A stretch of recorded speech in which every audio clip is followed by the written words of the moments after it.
ជាបាក់ធំសូមជម្រាបសួរទៅកាន់ពុកម៉ែបងប្អូនទាំងអស់ដែលនិយមនឹងការទស្សនាតម្រុយឆ្នោតយួន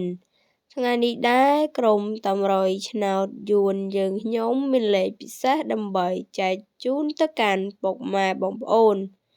ហើយមុននឹងចូលទៅដល់វីដេអូសូមកុំភ្លេចជួយចុច like ក៏ដូចជា subscribe ដាក់សញ្ញារូបកណ្ដឹងដើម្បីទទួលបាននូវវីដេអូថ្មីអាវងឆ្នោតចេញអី88អាវងឆ្នោតចេញអី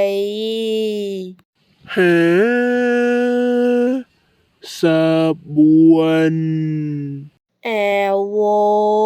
ងឆ្នោតចេញអី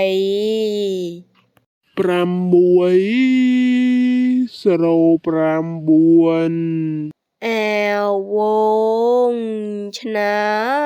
តចេញអីស្អាតចាំសួរទៀត